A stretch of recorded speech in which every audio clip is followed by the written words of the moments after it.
Um, and I think we can, theme I've been interested in exploring recently is how the Pelham tools can be precise. They can have precision about them. It doesn't mean that there aren't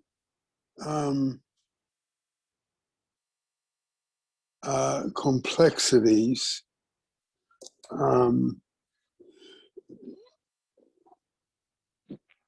You know, like someone could be high on something and low on something else, or are we looking at a sort of short-term pendulum, you know, where my pendulum is today, or are we looking at, you know, a long-term pendulum over some weeks or months?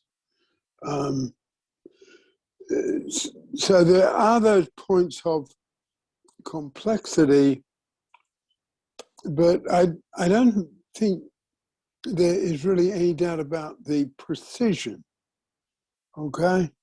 Now, if I can locate, if I'm high in a particular situation, if I'm low, if I'm around the middle, I think we can locate if we're in the calm or not in the calm. If we're at a time when the calm seems a very distant place, you know, can't imagine myself being able to say to ourselves, you know, I cannot imagine myself being in a calm, or I haven't been in a calm for months. And I think that brings us a bit clearly to the topic of COVID and the pendulum. I think, you know, COVID's an example of one of the things that we, you know, and both admire and feel awesome in the presence of, and that simple human diversity. We are all very, very different. And, you know, if you took a small village, you'd find different people in that. You know, like one of those things you can get on television these days when they zoom in and zoom out of a situation. So, you know, we're on this street and then we can zoom way back and be seeing the country of England, or where the country of England, you know, is in relation to all the different countries of the world, or certainly the countries of Europe. And then we could sort of go back in and focus on this one street in this one town. That's something amazing about that technology. But the thing I think it points to, and I think in many ways, from a truth line, no one can have the whole truth about a piece of chalk or about anything, and then the simple diagram we have about that. I think that is just sort of totally confirmed by the way knowledge is available on the internet. I remember my first year at university in Australia as a young man, and I was quite awestruck when the lecturer said, no one in their lifetime could read all the novels, no one in their lifetime could read all the books that have been written about Homer.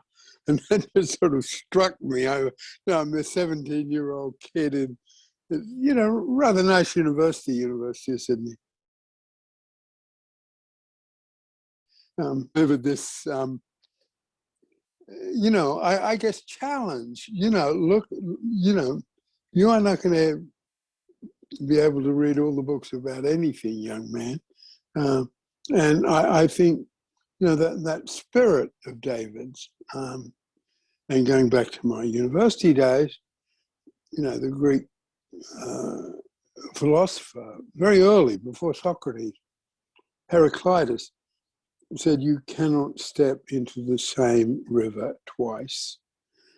And I think, though, that, you know, that sort of how diverse human nature simply is. It's something that's easier to say here than in a context outside of America. But, you know, in the early days of Pelham, and I still have them, I still have a bunch of them, now a big collection of National Geographics. And, you know, I used to say, you know, pick up 2 random copies of National Geographics and just take in the human diversity that's just there, okay? And in my field of work, I feel that that sense of how varied we are is not given enough, I would say not given enough reverence. You know, it doesn't matter who you are or what culture you come to, I will reduce you to my theory. And there's something really wrong about that, whether it's politics or religion, or helping professions. So our emphasis on, I guess, 2 themes today in terms of COVID: precision, like where have we been with it, and diversity, and, you know, the individuality of somebody's response.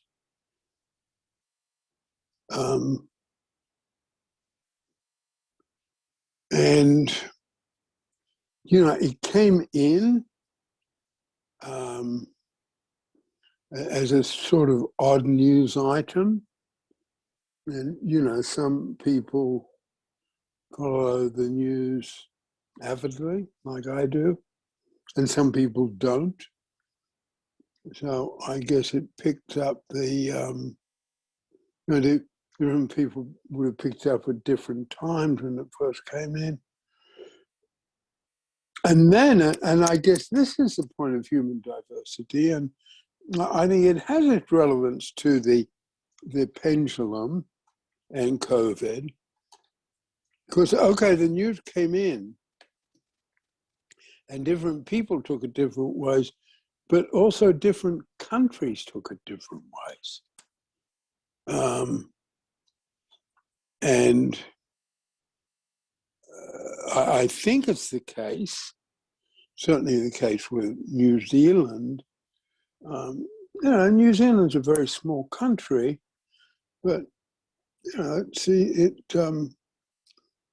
certainly has its voice on the world stage around this, because they, I guess you could say, in terms of the pendulum, people who really took it in said, oh my God, what's this? You know, there's probably a real swing to a high, a realistic swing to a high of, you know, a rush of fear, a rush of panic, a rush of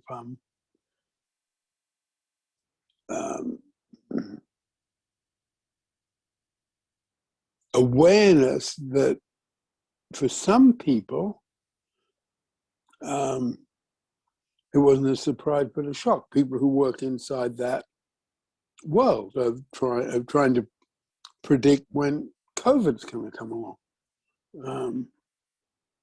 Because I didn't know until recently, there's this group in America, and one woman, I guess she's unlikely, she looks young, she's probably not as young as she looks, but quite glamorous young Black woman who was one of the people who were working on the vaccine and came out with the vaccine. Yeah, they're all supposed to be white guys in suits. It wasn't. And she was talking and she said, well, we have been working on COVID. She used the word for 6 years. You know, I was really surprised at that statement. You know, we have known COVID is around. We have known COVID was coming. So there was no surprise that the vaccine came. That's what she was saying. No surprise that the vaccine came out quickly because we've been working on it for 6 years. I was really surprised by that. And so they would have one set of responses to it. Okay, you know, all hands on deck. What we were afraid would happen has happened. And some people had no awareness of it at all. I guess some people, so their pendulum wasn't affected by it. I guess I think it is an example of the precision of the pendulum. That's a bit I want to push. That when it came in, the people who knew about this stuff, they would have had immediate highs, you know, a burst of adrenaline, a burst of, you know, when we're afraid of something and then our fear is fulfilled. They would have been in that position. And then they would have really quickly hauled themselves down to the middle of the pendulum or even a bit low on the pendulum. You know, we've got to be pessimistic about this, not optimistic about this. And they're the sort of scientists. And I think the general public, the fear came in with different timing, different levels. We've all got our own memory links about a threat like this, a threat from nature or politics or, and I was quite debonair at first, in my response to it. And then, oh, sorry, my screen fell. And then I mentioned this, I think, before here. And then the first report came from Canada, and then the first report from British Columbia. And the first case in British Columbia was around the corner from where my daughter and her husband and grandchildren lived. And yeah, I had a pendulum swing around that, okay. And they lived very close to a hospital, and the hospital was where all the activity was happening. So yeah, I guess I got into a pendulum swing of fear and then came down to a steadiness. Okay, I'm going to take this seriously. And I think I can say, even though I've had my second jab, 3 weeks now, it still in some ways hasn't sunk in, okay? I'm still in a certain sort of fearful low that this could grab me and I don't want it to. And the part of me that can take risks can get very high. I really put him aside around this one, really did. And then it gets in, going back to the countries, I think you can see, you know, New Zealand, you know, went with it, you know, really close to the middle of the pendulum. And I think I don't think it's irrelevant that the person who was leading that was the woman Prime Minister of New Zealand. You know, very, very, very steady. And then you get, you know, other politicians who are trying to make twist it into some sort of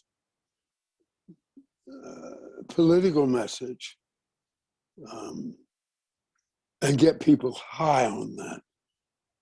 You know, if you want to control someone, demagogues always know that. You know, just get them high. You know, you get them high, they'll believe in you, they'll come down to a low in which they'll feel hopeless, so they need you more. So you take them up again. And I think coming out of COVID with the pendulum, if we could use it that way, I think there's something about learning what could I have learned about my pendulum around this, okay?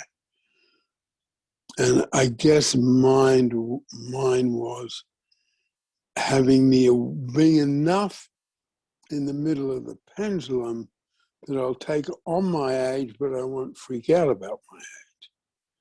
And I think that just can make, I will approach this with a slight pendulum low. I'll be on my toes. I won't push away the fear. But for me, I guess I knew it wasn't going to work for me to get too swingy about it, okay? Because I think it would have taken me away from, I am an 87-year-old person handling this. You know, I'm not a 37-year-old person handling this. And I think sort of holding on to that, I think the pendulum is really useful. The other thing that we could look at here, or there might be examples on Wednesday, is the relation, bringing in feelings of accomplishment. How, and this didn't happen to me, out of luck, okay? Because luckily, when my divorce happened and the whole thing was financially disastrous, this was the only place I could afford to live, and I didn't want to live here. But if I lived here, I could buy something really big if I was prepared to fix it up. So in COVID, I've got my big place, and I can go and paint another set of bookshelves and get some feelings of accomplishment. I could say, when I said I was lucky, I could almost think, I knew this was coming, so I prepared for it. So I bought my apartment in Kingsland, Norfolk. Of course, I didn't know it was coming. I bought it almost 10 years ago now, 8. So I had a lot of feelings of accomplishment because I didn't have a small space. I think if I'd had a small space, I would have had a much harder time with feelings of accomplishment. So, and I guess in a whole lot of different ways, COVID will have taken away people's feelings of accomplishment or diluted them, even taking away their jobs, and that takes away a lot of feelings of accomplishment. You know, the story that's told so frequently about grandparents who can't see their families and how that is so important for them, because that feelings of accomplishment, and that might be their major feelings of accomplishment, it might be their only feelings of accomplishment, and that taken away. When the feelings of accomplishment aren't there, the hurtful and destructive swings of the pendulum will be greater. So in terms of understanding of the pendulum and feelings of accomplishment, there's nothing surprising that people will start drinking because they're locked down, because their feelings of accomplishment taken away from them. And I think you can say that, you know, the same thing about how in different ways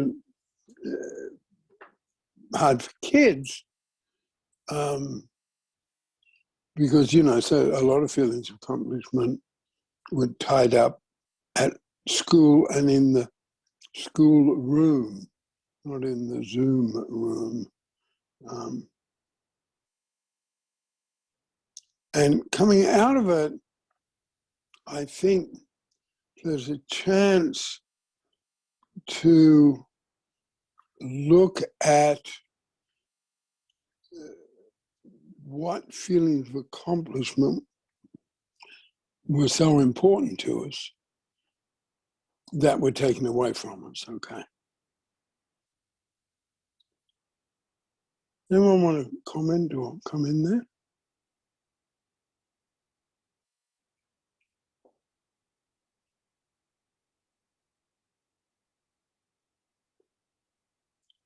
Cynthia, do you want to? You popped up. Oh, no, I actually stepped away for a minute. Well, I was thinking about what you're talking about because, in the United States, that was the big issue is that we did have a leader who was swinging everybody's pendulum. Yeah. And and where I live is right in the middle of because I live in a very Republican area, very conservative, and lots of Trump supporters, and here. And what was bad about it is that because they were Trump supporters, and because it actually affected things in a real big way.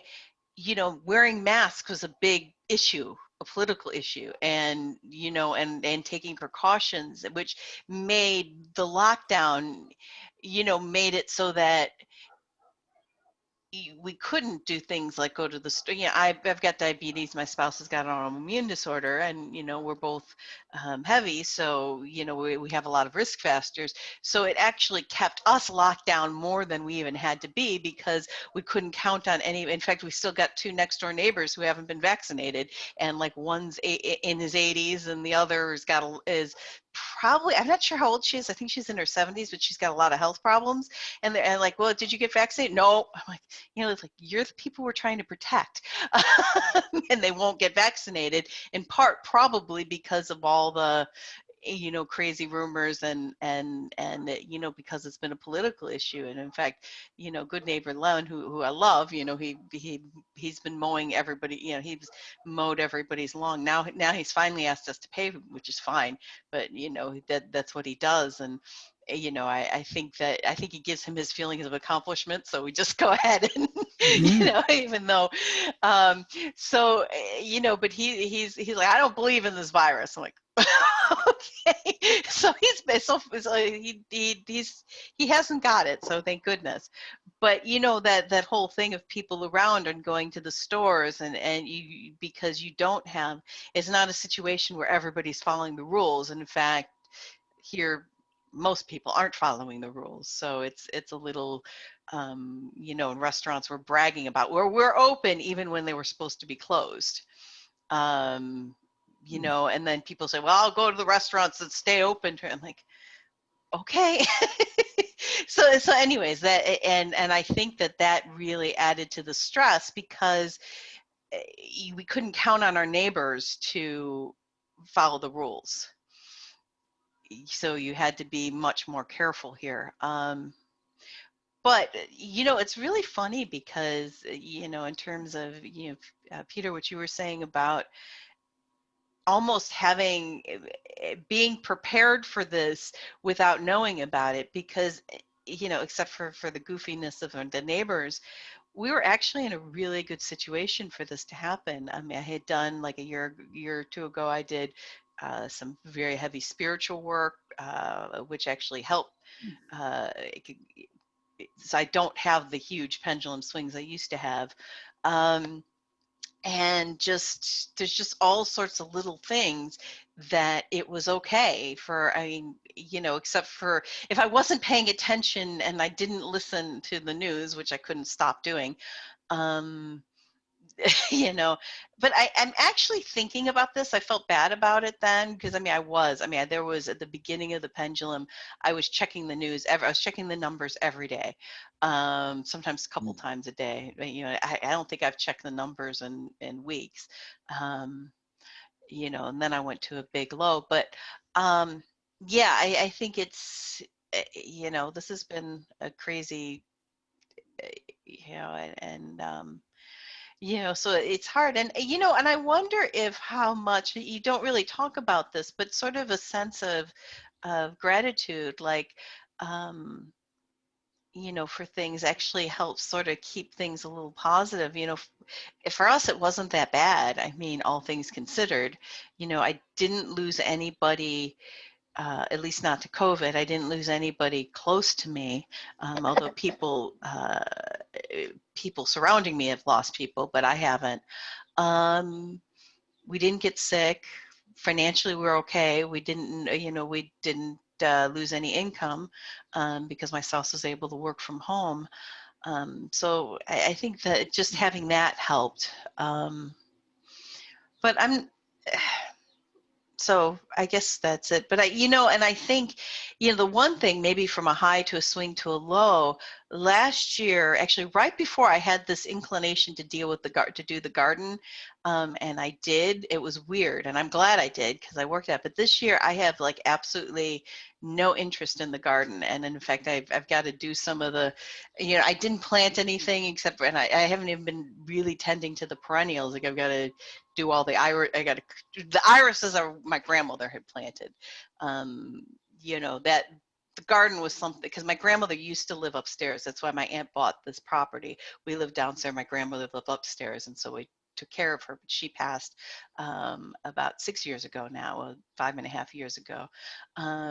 But she planted all these irises, and they're really beautiful. They look like an army of, but then they look really ugly when they die. So I've got to go take care of those irises in front, and I just don't. I'm doing the garden on this Animal Crossing game, and I don't want to do my garden in real life or in physical world. So I'm not quite sure.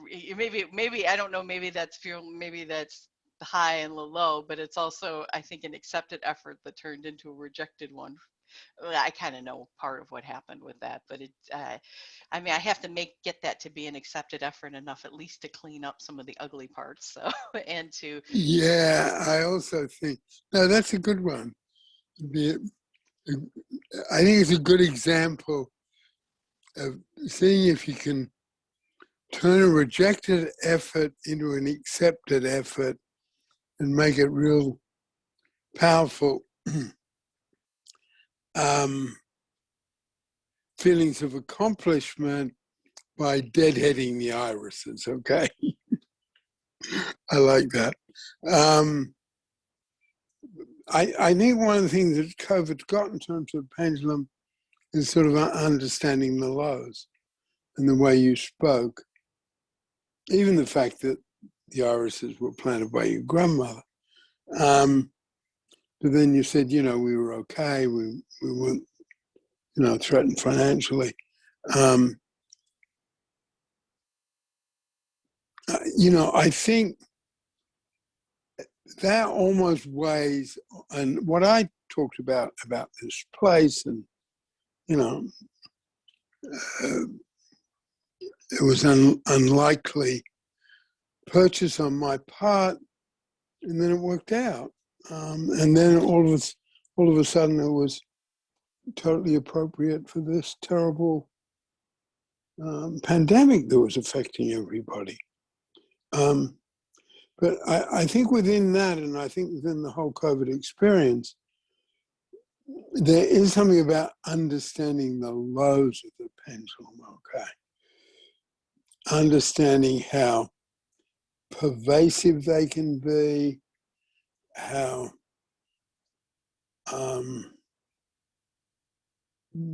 how we can kid ourselves. I mean, a low is on the pendulum is a place where if there's not enough negativity around, we'll invent some more. You know, someone like myself, you know, has a tendency to go on the high side of the pendulum, and then I'll come down to a low. And even if I achieve something in the high, in the low, I'll rubbish it. But that's only. But a lot of people, their natural inclination is to go into a low. Okay, and then it's a question of sort of sinking really deep into it. And the deep low can last for a very long time.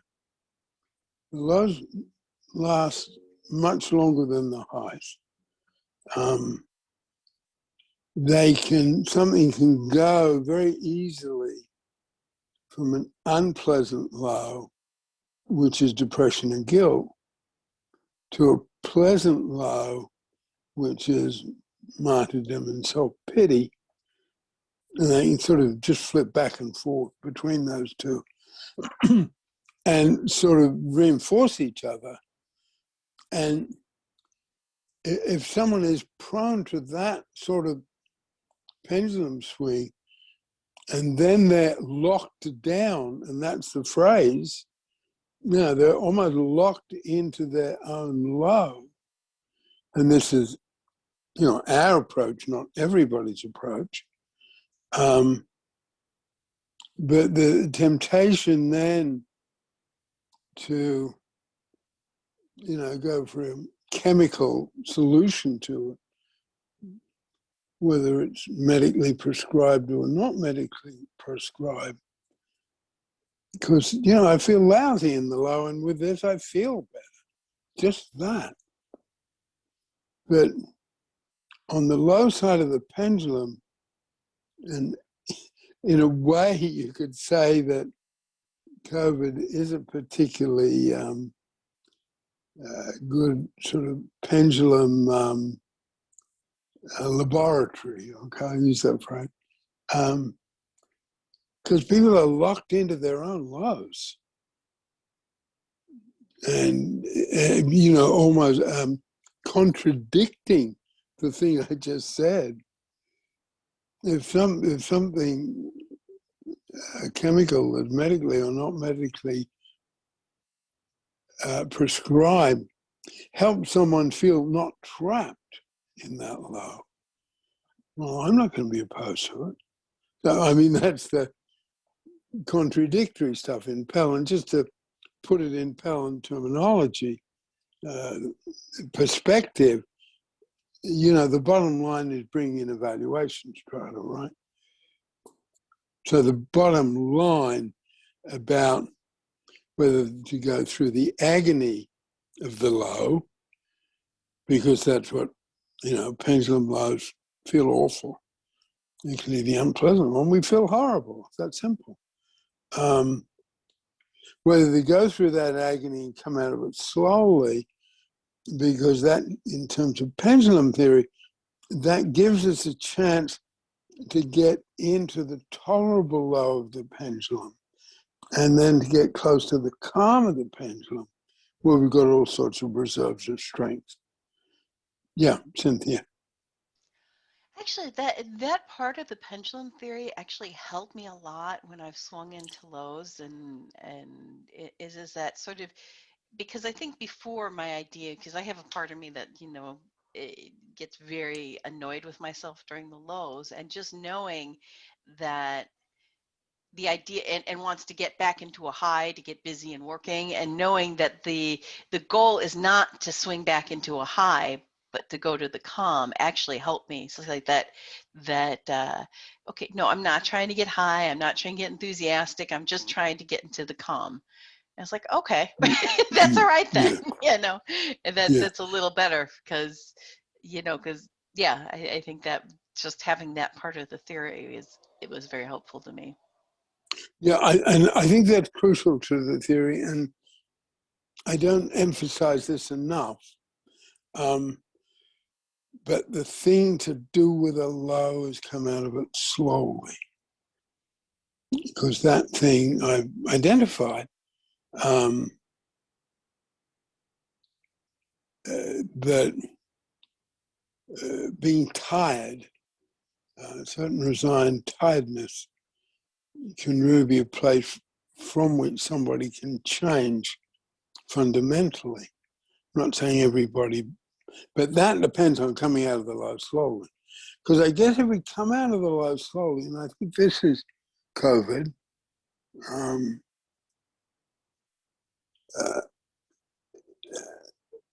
we can look, okay, I'm coming out of the low slowly, so I've been in this low where, you know, I can just focus on everything negative, every mistake I've ever made, things I've not achieved, you know, all of that.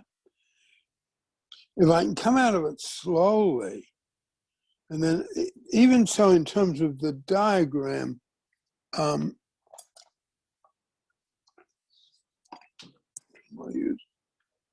yeah,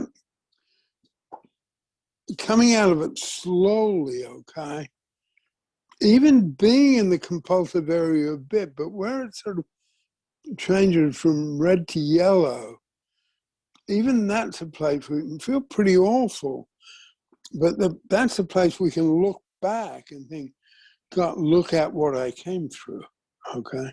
Cynthia. Well, one of the things that happens to me if I'm in a deep low, and I don't know if this moves things through the tolerable area or whatever, but there's a voice inside of me that says, "Oh my God, I can't even stand being with myself." I'm annoying me, because I'm getting so negative. Is that moving? I don't know where that is on the pendulum. That kind of like, come on already, this is enough. Well, I think, and that's where, I'm claiming this is really precise, okay? So I think that is literally sort of there, okay? Literally there. And it's the spot because we're sort of looking back on the deep, when we're in the deepest of the low.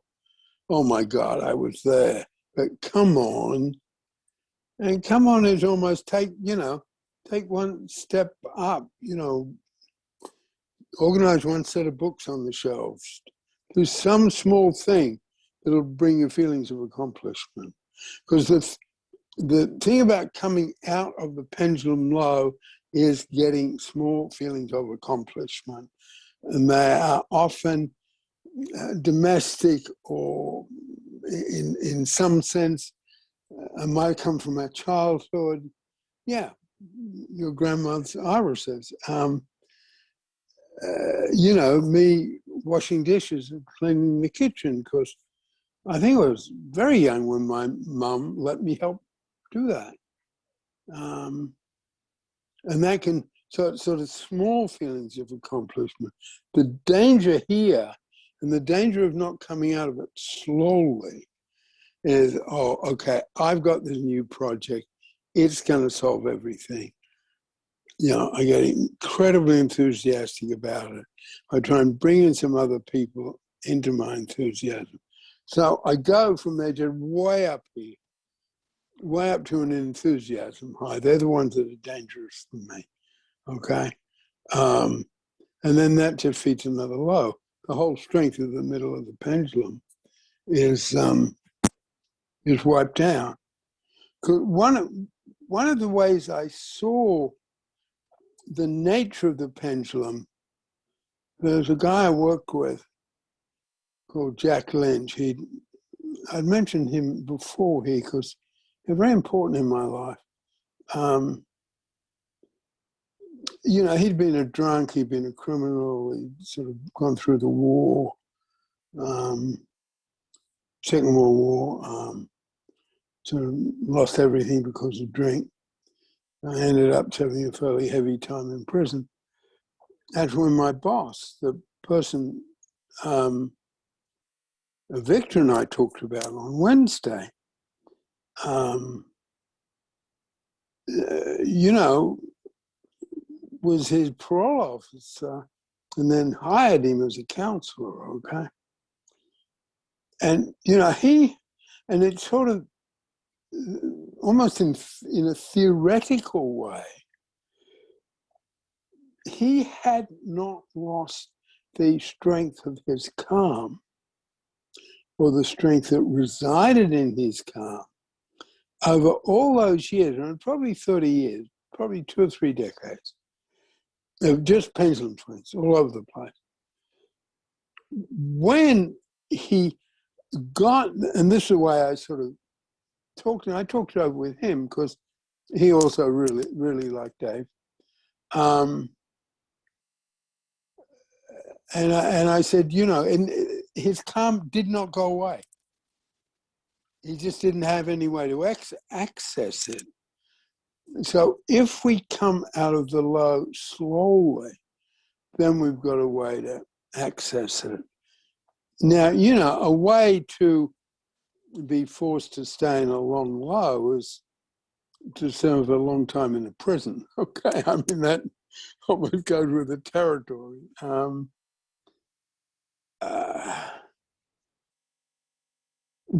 I could see the strength in him. And that was at the time I was learning the pendulum, you know. I could see the strength in Jack. You know, with all that stuff, you know, it was a classic case. He lost everything. Didn't leave his hometown, lost his wife, lost the kids, lost the house. And in the same small town in British Columbia, got it all back. Okay. I mean, you know, Jack Lynch there are a lot of lovely stories around, but he's one of them. He got it all back. He got his marriage back, he got the house back, got the respect of his kids back. But, you know, it was, you know, a very, very long struggle. But I think that's coming out of a low really, really, really slowly, okay? Because you're not going anywhere, you're serving time. So there is something about understanding small feelings of accomplishment and coming out of low slowly. And if we can come out of the low slowly, and I guess this is the danger of coming out of COVID, it will, my God, you know, let's go to the theater, let's go to the restaurant, let's party, whatever, you know. Yeah, because where I live is very, very close to a small football ground, okay? It's only across the road. It's not a fancy team at all, it's a local team. But and I can hear them when they're cheering, okay? And English football, what you'd call, in America, called soccer, teams have sort of chants, okay? That they have these chants that go on and on. And for the first time yesterday, I could hear the football crowd, okay? For the first time for months and months and months. Yeah, it was nice. It felt good.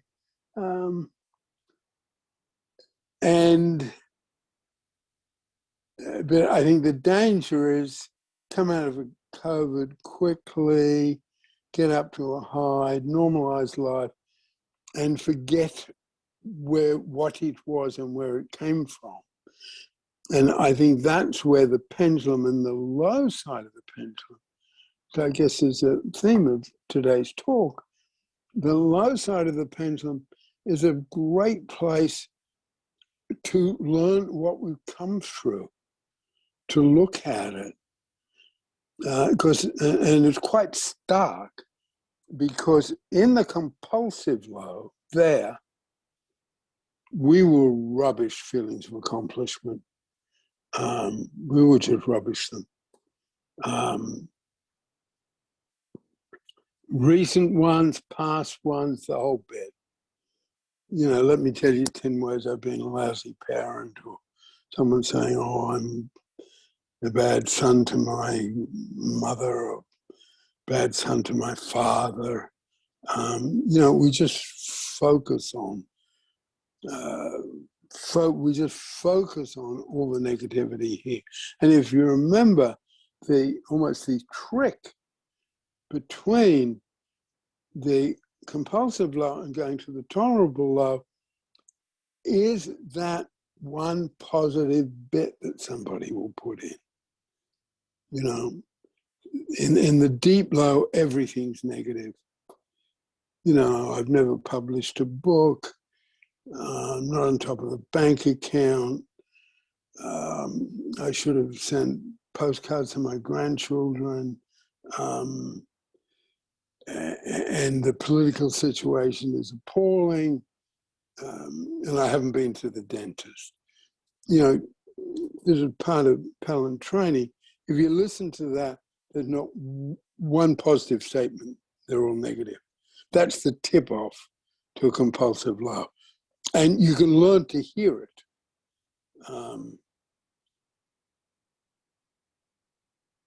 And the difference between that and the tolerable low is the same litany of things.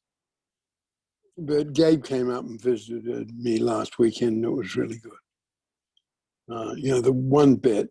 And in terms of, this is piling it on a little bit here, but I think the levels of listening are useful in terms of the pendulum, because I think in the fourth level that is voice, we can never do it ourselves because we're not honest enough with ourselves. But that's a rather extreme statement. But it's always easier to see someone else's faults than our own. Just that simple statement. But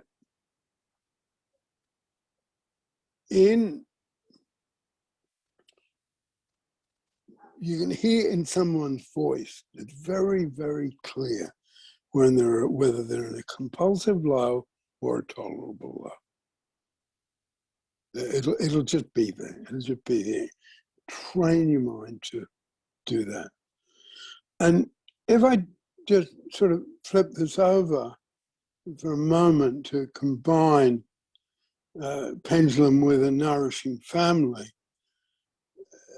you know, what I'm saying I feel is a major contribution to our field, but in another way, it's sort of common sense.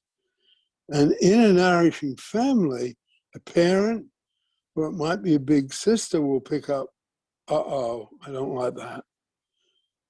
You know, I don't like the space Bobby's in. And they'll notice it. Oh, and Bobby's been in that space for a week now. I don't like that. And they'll almost be listening without what we call levels of listening. They'll be just listening that level, picking up that different voice from a teenager, picking up the constant stream of negativity. And of course, the other thing that happens in the low, we are experts at, and this is very relevant to COVID, we are experts at pushing away and sabotaging help. One of the almost the tip-offs of a compulsive low is someone who won't be prepared to spend some time in true rest when someone wants to help them get there. And we all do that. Oh, I don't want to go to the pool. The kids are too noisy. Or, you know, they're putting more chemicals in the water. Whatever, you know, we'll just have reasons. I guess we can say, in the compulsive low, we sabotage feelings for accomplishment and sabotage true rest. And they are both the things that would help us get out of that low. A little bit of true rest, a little bit of feelings of accomplishment. You know, a half length in the pool, true rest, you know, organize all the mystery novels on the bookshelf in a different way. Small feeling of accomplishment. And if you just repeated that, you know, small feeling of accomplishment, a little bit of true rest. Small accomplishment, a little bit of true rest. Cynthia. Well, it's kind of funny. One of the games, and I've been playing a lot of it, Animal Crossing, because my spouse has gotten involved with it too lately.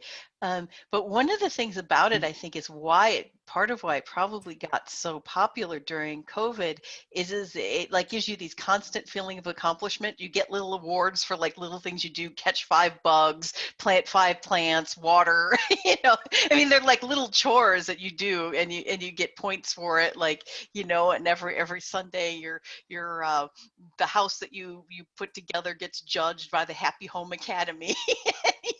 I mean, so it's like all sorts of virtual feelings of accomplishment, I think is what I think that's great, because that's what it like for me, and that little thing, if I said, okay, that door could that door could do with a coat of paint. Okay. You would walk into the park and sit on the bench and watch the kids play. Um, I got real feelings of accomplishment, because this place was so awful when I bought it, that and Nikki knows this, when I opened a cupboard, I'd be like, oh my God. It was sort of greasy and yucky, okay? I mean, I would be embarrassed to tell anybody how many coats of white gloss paint I put on some of those shelves. So now everything is sparkly and really sparkly and clean. And I sort of looked at this cupboard and I thought, and I'm a pretty good decorated type DIY person, but that's all. But I thought, I'm going to put some little spice shelves up there. And I can see where they just fit. And I can see me playing this game you're talking about, okay? Okay, I put up the spice shelves. I put up one spice shelf, and then that was a bit wobbly. So I made the first spice shelf strong. So that's one. Now I'm putting up another spice shelf on the other side, okay? I've got this ladder with 2 spice shelves. That's a pretty big deal. So, the only problem is you don't. I'm spending more time doing the garden in there than I am after yes. So I guess I get my next task: deadheading the irises. Well, it's interesting you brought that up. And this is just, doubling down on the training material. But it is, and as I said to Vic the other day, this is there's always going to be a tribute to David. Okay, so this is today's tribute to David. The sophistication of his mind, that's a tribute. This man surprisingly had a very sophisticated mind. So he took everything we're saying about feelings of accomplishment, right?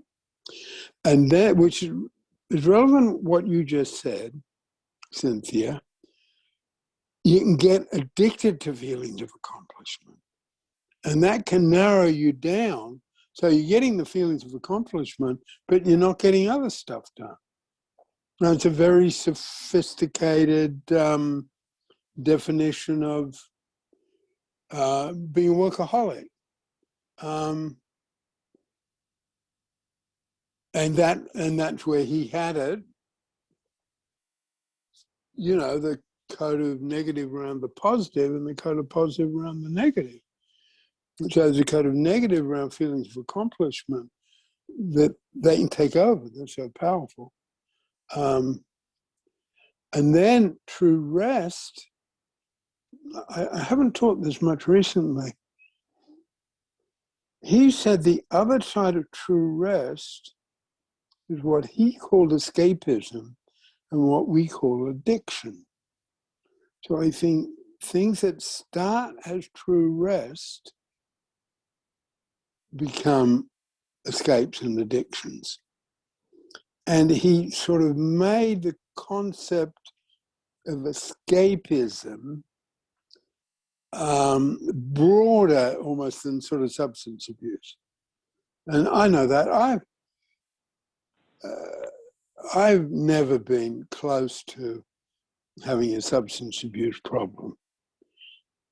I could probably, if someone insisted I do it, and I won't, I could probably come up with 3 really important work opportunities I missed because I was just addicted to reading.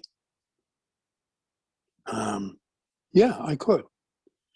No, I can, I can get into a book so much. So, he's sort of made addiction a broader thing, right? Maybe I can put it that way. It's not just substance abuse, it's a broader thing. So, Sophistication of David Mind Tribute, he had the subtlety to see the other side of both these very powerful forces, feelings of accomplishment and true rest. And in terms of pendulum and COVID, I reckon there's some people who've learned some new true rest things. I have a neighbor, they're a lovely couple, they're younger than me, but they're quite elderly. They've been together a very long time. She said, we're not very close, but she said to me in passing one day, she said, I love it. I love COVID because I'm really crazy about ballet. And there are all these programs on ballet, and I do it. I dance, okay? Elderly lady doing her ballet classes. I just loved it. So I think some people will have found new forms of true rest because they were forced to. I don't know, there might be some kids, found new disciplines around learning because they're forced to.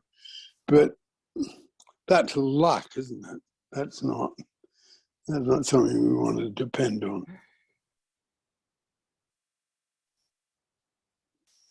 Tamara, do you want to come in at all? Yes. Don't have to. Well, I really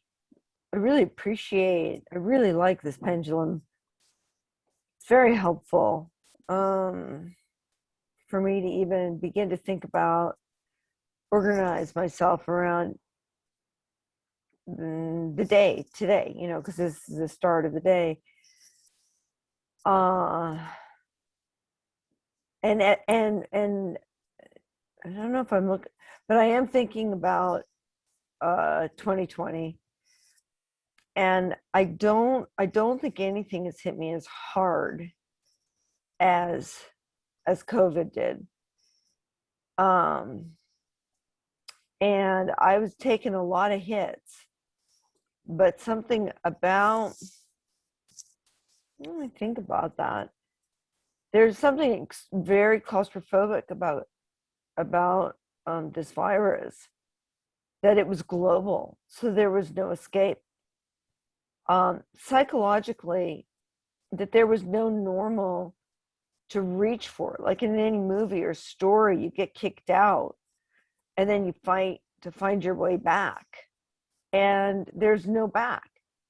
So like in 9/11, people started talking about the new normal, but I know that it was not a time for me to practice, but it felt like my whole life was building up to being able to really do something like COVID really well.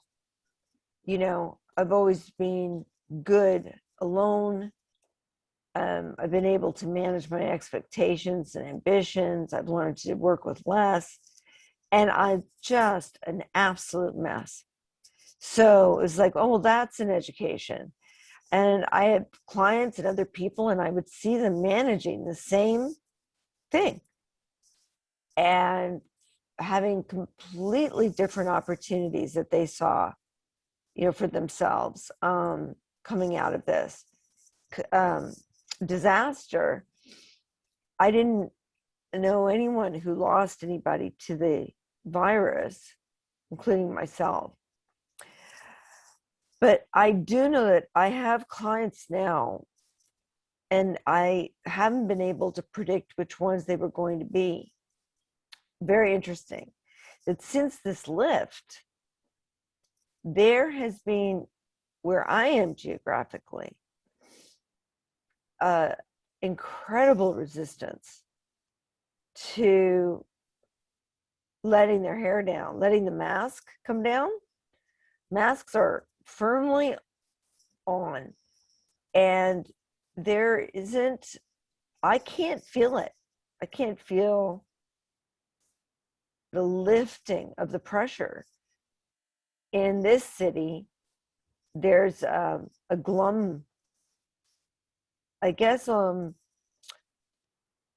feeling of identification with being responsible through this whole time, and even a skepticism about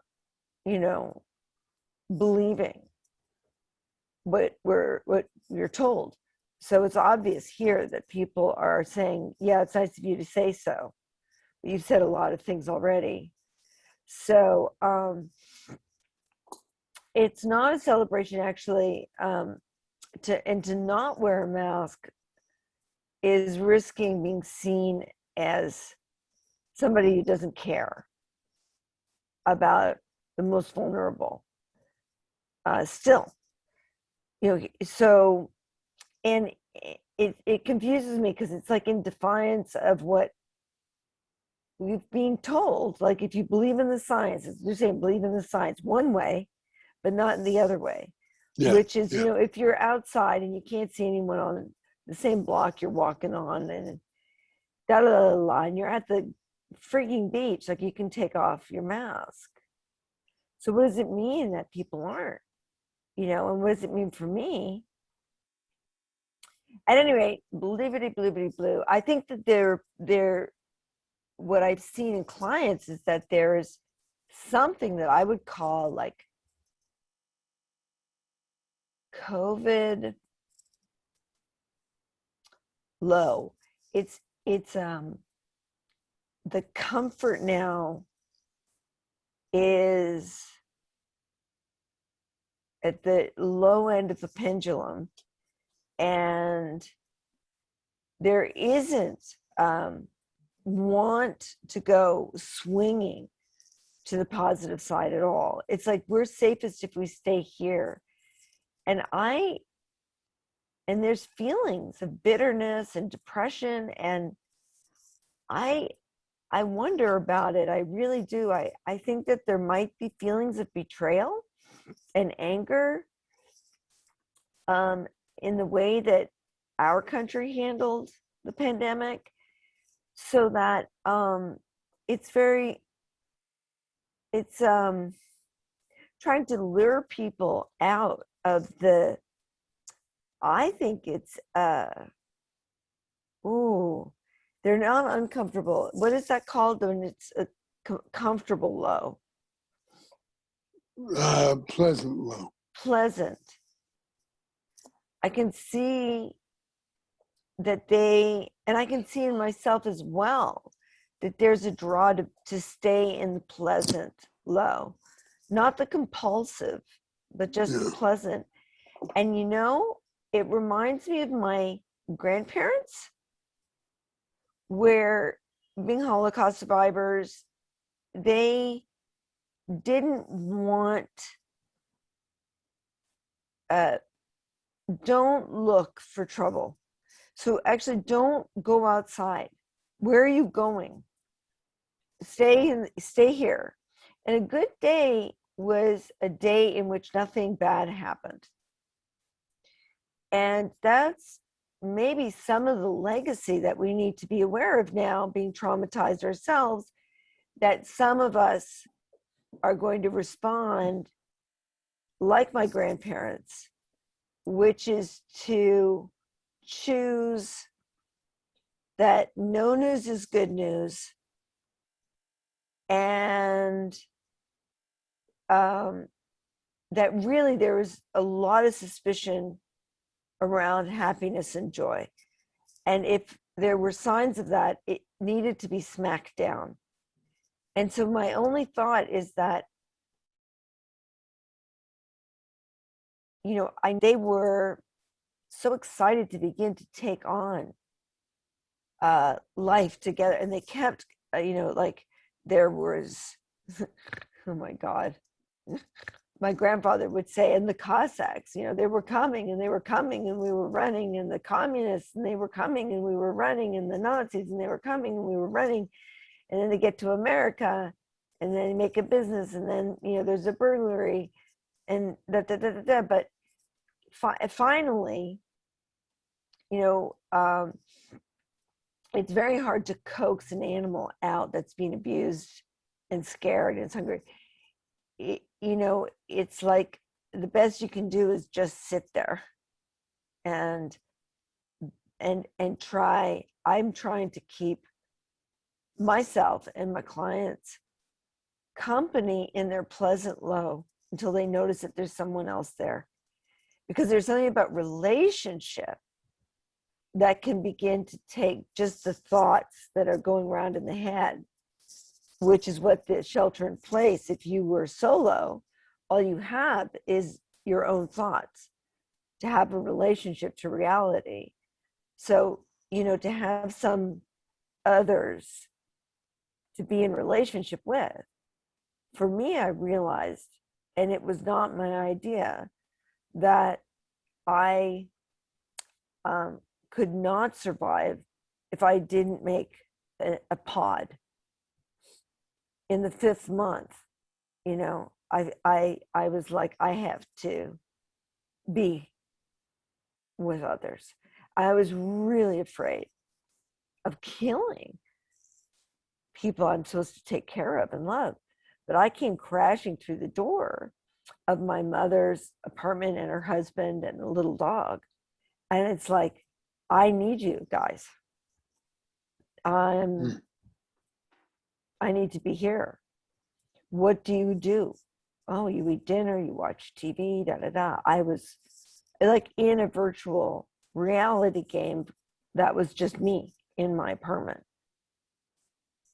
Seeing clients, which was just surreal to see how different my reality was as compared to theirs. And many of them were doing very well, and economically we're thriving where I am.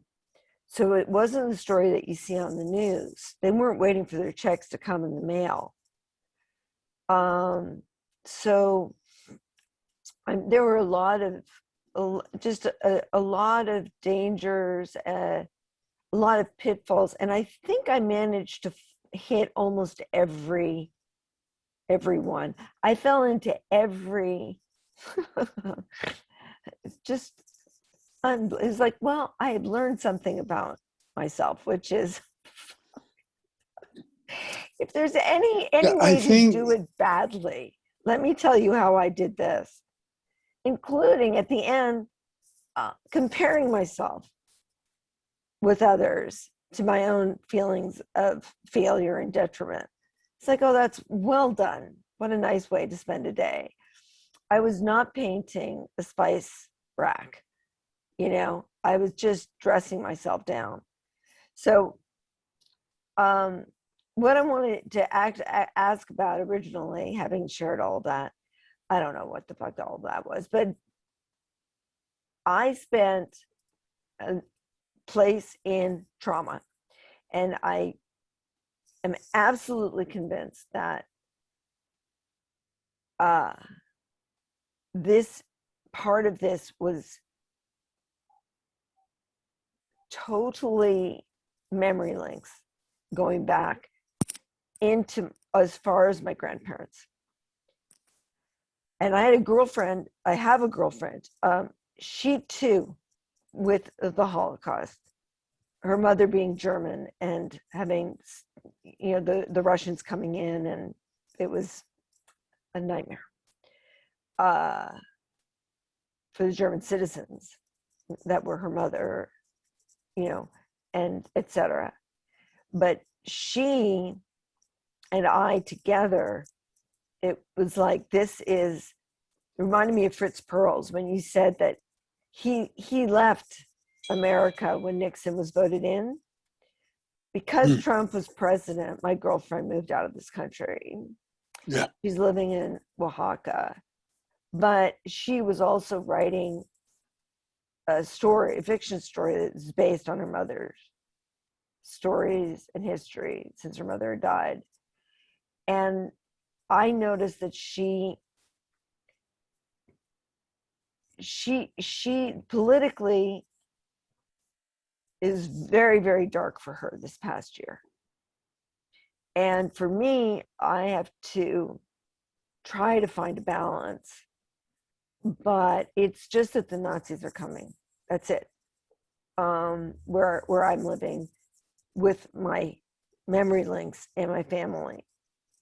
And I see my mother and my uncle hasn't talked to us for years, and he's starting to now, but it's all with records. It's all records of executions, deaths, It's very, very dark.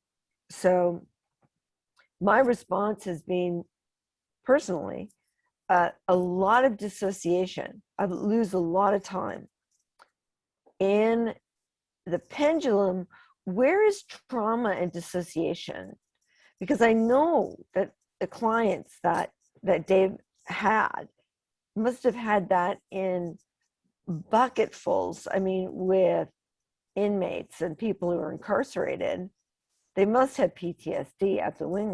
Like, where's dissociation? Well, I reckon there's a lot. It's interesting. Thank you for all that sharing. Yeah, the place where I'm slowed down, it's a bit spooky, to use Yeah. an Australian expression. But I just finished today rereading War and Remembrance, Herman Wouk, which is all about that. The bit I finished today was one of the lead characters who is Jewish but is caught up because she won't leave her uncle who's Jewish. Anyway, she goes to the camp and survives. Yeah. And there's something.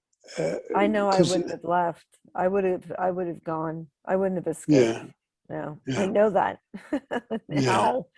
So I think those memory links are really important for you, and for not just you in that sense, but generally, I think those memory links are really important. You know a lot about that, Nikki, from a clinical point of view because of family constellations. But to answer your question directly, it resides in deep lows trauma. Yeah, okay. It starts in a high, but then it goes to the low. Gotcha. Whether the trauma is something like the Holocaust or domestic violence or it slows me down. You know, I've got all these roots in British Columbia, Canada, okay? And I really like small towns in British Columbia, Canada. There's a place called Kamloops, which I know well. Lovely place. It's one of the places that has one of those mythical monsters that comes out of the lake. Oh, yeah. I think memory links have got to be explored. But it's come out that there was a school there and they found a mass grave. I'm sorry to put it all out here now, of 240 children, Native American children, English children, Kamloops, something like, half a century ago or a century ago. I mean, that's Kamloops, British Columbia. Kamloops is in the Okanagan. Kamloops is where you go to buy apples. You know, nightmare. It just hit the news. What hit? What a nightmare? They have found a mass grave of children next to a Oh, residential school that was run by the church in Kamloops, British Columbia. were they Native American students when they put them into the Exactly. residential? Exactly. God. You know, so it's a nightmare coming to life. I'm sorry to bring that in, but it just touched me. I think we can't find our soul unless we go back to some of these memory links. And there is something about even the phrase that's used now, and I'm not in any way critical, COVID, that's a sort of little box. Holocaust survivor, that's a box. No, there are big, long stories Right. about what people went through, and we need to go back to the beginning. We need to give people space to tell all their story, Yeah. and not just Holocaust survivor. It's a Right. certain, What does that mean? COVID. Yeah. Exactly. It means Exactly. it's when you say the preciseness is that, I mean, obviously it's so individual. I mean, that's the whole story. And that's a bit what we've got in the pendulum, because to answer your question directly, and what I started earlier, the precision and the diversity. I think and no one has the whole truth. We're not saying we got the whole truth about trauma. We just got out a little bit. But I think what we'd say is there's extreme fundamental sort of pendulum swings to a slightly unbearable low that comes from memory links. Cynthia. Well, I was thinking in terms of because when Tamara was thinking, I had a memory link, of two stories from there. But I was thinking about how, COVID, like the Holocaust and the whole thing, is also. I mean, there's individual memory links, but there's also a collective thing that lasts for generations. Because in fact, there's two stories. One, when I was coming out and stuff, and I've said my mom's gay as well. She was very nervous about how out I was and how, and one of the things she said, she's like, in Germany, right before the Holocaust, because gay people were in concentration too. Right before the Holocaust, all these gay rights things opened up and stuff, and that's how they identified people, because they were open. Right. and that's one of the Yes, stories. yes.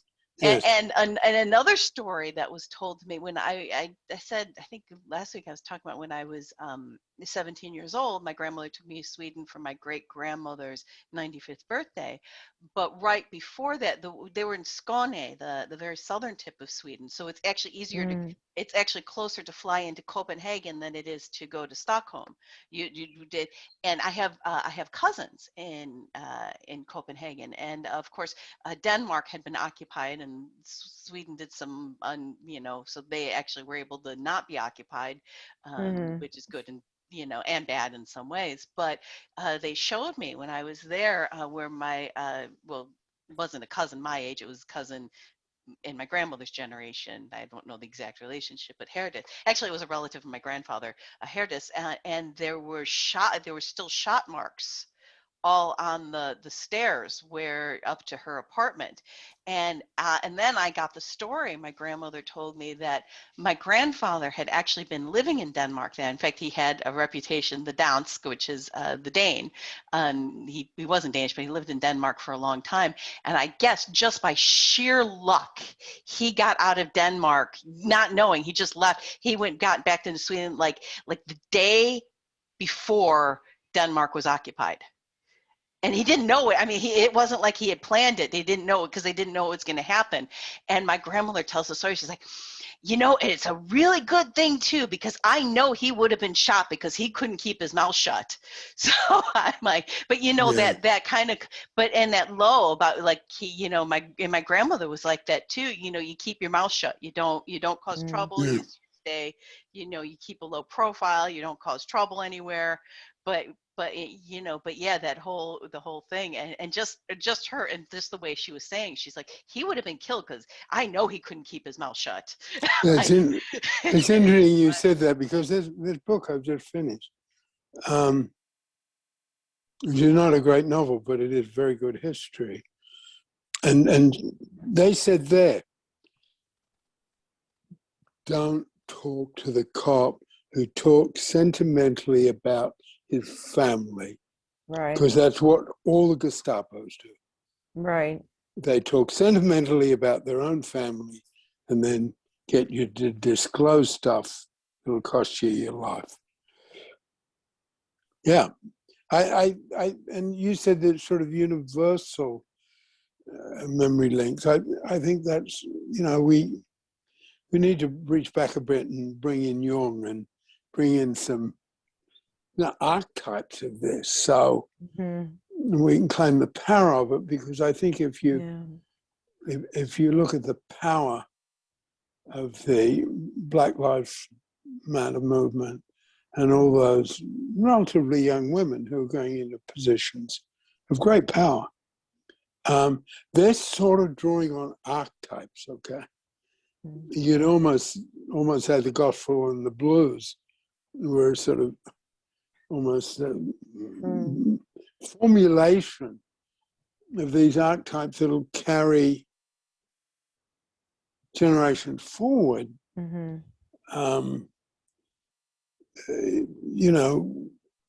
When humanity is not as responsible for COVID as we know for the Holocaust, but how we handle it. And I think, and going back to the point about trauma and disassociation, that happens in the low, and and this is where the precision comes in. You'd almost sort of track it. There'll be a low, and I mentioned it briefly in one of the recent sessions, and then there'll be a quick swing to a high, often a pleasant high of expectation, or she's going to marry me, or he likes me, or I'm going to get that job, or whatever. So the trauma's there in a low, and instead of handling it almost between, it's almost handling the trauma in sort of that area. And of course, that's where I was a critic of Pearl's, and that's where he didn't have the diversity. And my criticism of Freud, he didn't have the diversity. Both of them thought everyone's problem is they can't get in touch with their emotions because they're oppressed, because they're wealthy, upper middle class East Europeans. Not everyone in the world is a wealthy, upper middle class European. And not everyone needed, in my view, to get in touch with their rage and anger because they were so out of touch with it. And yeah. Do you want to come in at all, Nikki, just as we're finishing up? Me having mentioned you in that context of family constellations. I've had a few bits and pieces to say, but I can't think of them. But yeah, that's quite recent that I've understood about, just the generational, inherited. That I've seen it, felt it, because I've done family constellation work. It's kind of astonishing to me, the specifics of the inherited stuff that we all haven't been told, can't possibly know, and that ping, there it is, and we're all, you know, it's just a whole other massive depth to which, yeah, we think we're in control of our lives and we're not at all. Yeah. We're all just living out our memory links, our generations and generations of memory links. That's all we're doing. Yeah. That's all. Yeah. Yeah, and I think sort of just adding a bit to that and keeping it on the pendulum for today, I think we can say the pendulum gives us a chance to do that, okay? But I also think it's not only doing it, and this is where I don't know a lot about family constellation. I'm an observer of it, but I've got a lot of respect for it. And a number of students who trained with me went on to do that work. So, you know, we got connections. But I think it's a way of opening up the past and respecting the past. And I think the pendulum can give us a way to do that. So it's not a sort of big high and, you know, I go through some cathartic understanding of it. I think it's more like the steadiness of a computer game, which I should not claim any expertise, except from Cynthia. I have been known to dine off other people's stories. Okay, it's not a good part of my reputation. But I think with a pendulum, we've got something quite precise. You know, and in terms of today's thing, understanding those, understanding them in ourselves, understanding them in other people, understanding them in a society. We didn't have much time to do it here, but maybe we can do it more on Wednesday. How different countries have handled this. You know, some people with a great deal of steadiness and a great deal of trust. And other countries have blown it. So I think with a pendulum, we can sort of say we've got a tool that can take on people's COVID experience and both understand it and do something with it. And we've expanded it here. And just briefly following up on what you said, Nikki, we've expanded it here that not only we're understanding our own memory links, we've got to understand generational memory links.